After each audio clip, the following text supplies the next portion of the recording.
আজকে আমার রেসিপি দই বড়া। নমস্কার বন্ধুরা, টেস্টি ডিশেস বাই রুমা চ্যানেলে আপনাদের সকলকে স্বাগত জানাই। দই বড়া করার জন্য আমি নিয়েছি বিউলির ডাল। বিউলির ডাল ভালো করে ধুয়ে 4 থেকে 5 ঘন্টার মতো ভিজিয়ে রেখেছিলাম। এবার ডালটা বেটে নেব। আমি মিক্সিতে বেটে নিয়েছি, আপনারা চাইলে পাটাতেও বেটে নিতে পারেন। ডালটা বাটার সময় আমি এর মধ্যে দিয়ে দেব 3 থেকে 4 টুকরো আদা দিয়ে একটা স্মুথ পেস্ট করে নেব। এবার টক ঝাল মিষ্টি একটি চাটনি করব। তার জন্য আমি তেঁতুল নিয়েছি। তেঁতুলটা আমি 10 মিনিটের মতো জলে ভিজিয়ে রেখেছিলাম। আমার তেঁতুলে বীজ ছিল, বীজগুলোকে আমি আলাদা করে নেব। আপনাদের কাছে যদি বীজ ছাড়া তেঁতুল থাকে তাহলে কিন্তু আরও ভালো হয়। তেঁতুলের কাঠটা আমি একটি কড়াতে নিয়ে নেব। কড়াতে নিয়ে গ্যাসের ফ্লেমটা অন করে দিয়ে এর মধ্যে দিয়ে দেব অল্প পরিমাণে হলুদ, ঝালের জন্য দিয়ে দেব লঙ্কার গুঁড়ো, আর দেব বিট নুন। বিট নুন দিলে কিন্তু চাটনির টেস্টটা বেশ ভালো আসে। মিষ্টির জন্য আমি গুড় দিয়েছি, আপনারা চাইলে চিনিও দিতে পারেন, তবে যে কোনো চাটনিতে গুড় দিলে এর টেস্টটা কিন্তু বেশ ভালো হয়।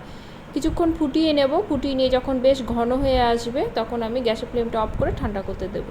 ডালের মিশ্রণটা নিয়ে নেব, নিয়ে ভালো করে ফেটিয়ে নেব। কিছু সময় নিয়ে কিন্তু এটা ফেটাতে হবে, যত ভালোভাবে ফেটানো যাবে তত কিন্তু বড়াটা সফট হবে। ডালটা ভালো করে ফেটানো হয়েছে নাকি এর জন্য আমি একটি বাটিতে জল নিয়ে তাতে একটু দিয়ে দেখব, যদি ভেসে ওঠে তাহলে কিন্তু সুন্দরভাবে ফেটানো হয়ে গেছে। বড়াগুলো ভিজিয়ে রাখার জন্য আমি উষ্ণ জল নেব, তাতে দিয়ে দেব নুন আর হিং, ভালো করে গুলে রেখে দেবো। হিং দিলে বড়ার ফ্লেভারটা ভালো আসে, আপনারা পছন্দ না করলে হিংটা স্কিপ করতে পারেন। বড়াগুলো ভাজার জন্য আমি সাদা তেল ব্যবহার করেছি। এবার বড়াগুলো ভেজে নেব। আপনারা আপনাদের পছন্দ অনুসারে শেপ তৈরি করতে পারেন। আমি একটু ডোনাট আকারে দেব, এর জন্য আমি ছাঁকনির পেছনে বেশ কিছুটা ডালের মিশ্রণটা দিয়ে একটু তেলে ধরব। এক পিঠ হয়ে গেলে উপর থেকে আস্তে আস্তে করে সমান করে আমি আস্তে করে তেলের মধ্যে ছেড়ে দেব। এটা দেখতে ভালো হয়, সেজন্য আমি এই শেপটা ব্যবহার করেছি। আপনারা কিন্তু গোল শেপেও করতে পারেন। গ্যাসের ফ্লেমটা লো টু মিডিয়াম রেখে বড়াগুলো ধীরে ধীরে ভেজে নেব, এতে বড়াটা কিন্তু বেশ ভালো হবে। দু পিঠই বেশ লাল করে ভেজে নিতে হবে। আমার বড়াগুলো কিন্তু ভাজা হয়ে গেছে। এবার তেল থেকে তুলে হিং এবং নুন জলে ভিজিয়ে দেব। বাকি ব্যাটারটা আমি গোল গোল শেপে দিয়ে বড়াগুলো ভাজবো। শেপের উপরে কিন্তু বড়ার টেস্টের কোনো নির্ভর করে না, যে কোনো শেপেই আপনারা বড়া ভাজতে পারেন। আপনারা আপনাদের সুবিধা অনুসারে যে কোনো শেপেই বড়াগুলো ভেজে নেবেন, তবে বড়াটা ভাজার সময় ধীরে ধীরে ভাজবেন এবং বেশ লাল করে ভাজবেন। আমার সবগুলো বড়া হয়ে গেছে। এবার আমি নুন জলে ভিজিয়ে দেব।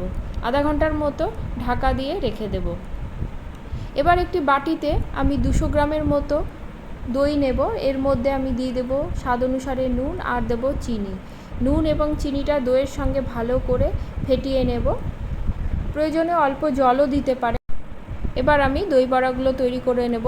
এর জন্য আমি হাতের তালুতে এক একটি করে বড়া নেব এবং তালুর সাহায্যে হালকা করে চাপ দিয়ে এক্সট্রা জলগুলো বের করে দেব। বের করে দিয়ে একটি বাটির মধ্যে নিয়ে নেব। এবার উপর থেকে দিয়ে দেব ফেটানো টক দইটা।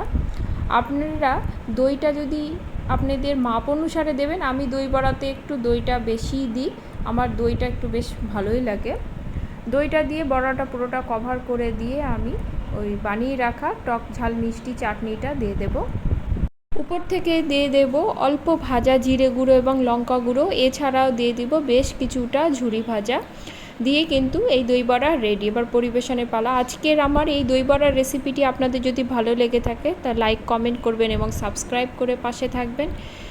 আর আমার এই রেসিপিটি যদি আপনাদের ভালো লাগে বাড়িতে তৈরি করার অনুরোধ রইল, কমেন্টে কিন্তু অবশ্যই জানাবেন। আজ তাহলে এ পর্যন্তই, দেখা হবে পরে কোনো রেসিপি নিয়ে। সকলে খুব ভালো থাকবেন। ধন্যবাদ সকলকে।